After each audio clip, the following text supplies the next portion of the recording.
L'expérience de la mobilité internationale, le fait d'être un expatrié, est toujours une expérience humaine forte. C'est aussi une épreuve pour soi, pour son conjoint, pour sa famille, si on fait le choix de partir en famille.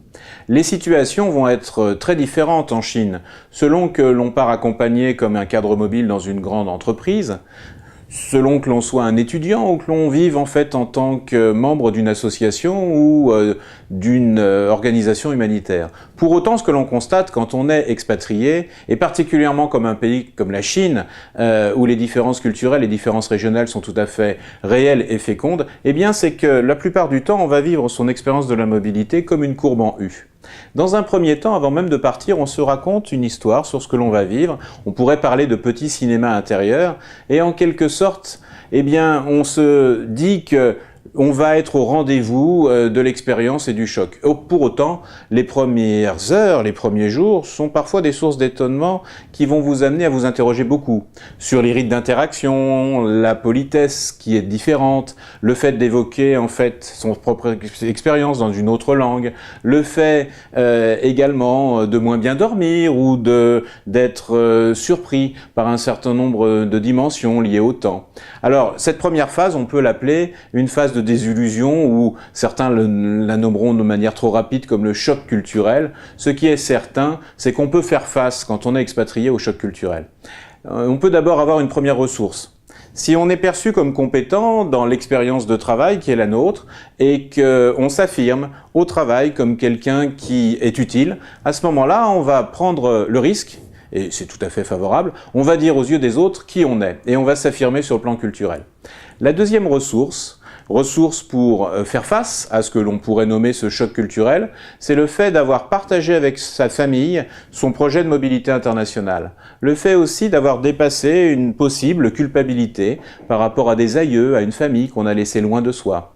Ce qui est certain, c'est que dans l'expérience de la mobilité internationale, les technologies peuvent aider à donner davantage de coprésence et de confiance à une expérience qui est toujours une expérience du dépaysement.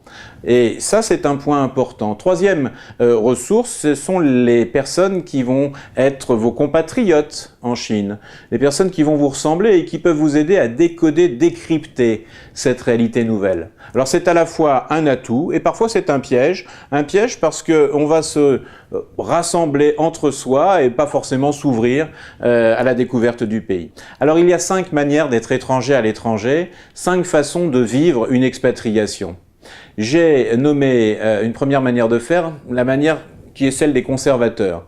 Les conservateurs, en fait, vivent la mobilité internationale en Chine comme une récompense. À la fin de leur carrière, c'est en quelque sorte un moment qu'ils n'ont pas toujours choisi et qui va les amener à se recroqueviller sur leur culture d'origine. En général, les conservateurs vont faire peser sur leur famille, sur leurs proches, une très forte pression. Restons tels qu'en nous-mêmes, mais essayons d'être autonomes et en quelque sorte, attendons que l'expérience se passe. À l'autre bout de cet axe de l'intégration en terre étrangère, il y aurait ce qu'on pourrait appeler les convertis. Ce sont des personnes qui vont être fascinées par la Chine, fascinés par ses habitants, et ils vont faire volontairement montre de changer de prénom, de changer de nom, de se convertir parfois sur le plan religieux. Ce sont des marins qui vont rester au port, il n'est pas pour eux absolument important de retourner d'où ils sont partis. Conservateurs, convertis. La troisième stratégie identitaire, la troisième manière d'être étranger à l'étranger, je les ai appelés les transnationaux.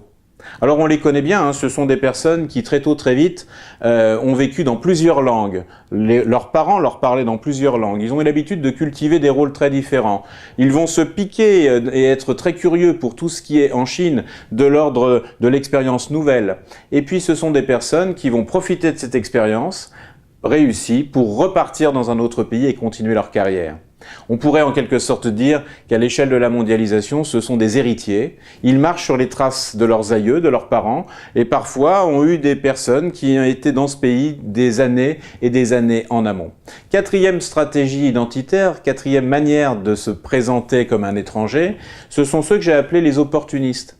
En général moins diplômés, très investis au travail, ils vont essayer d'alterner les codes, se présentant ici comme typiquement français et ici jouant sur d'autres fibres pour se présenter selon une autre identité. Or, on n'accroche jamais sa culture au porte-manteau, et cette alternance des codes fait souvent naître en fait quelque chose qui est de l'ordre du dépaysement et de l'étrangeté à soi.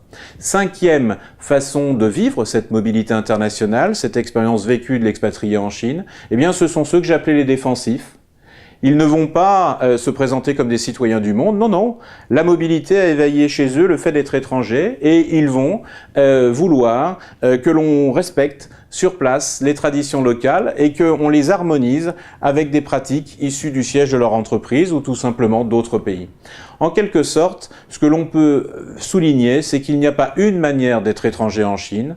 Il y a au moins 5 façons de vivre sa trajectoire à la fois d'expérience humaine, personnelle et professionnelle. Il n'y a pas une internationale des cadres, il y a des cadres internationaux et la Chine n'échappe pas à cette situation dans la mondialisation.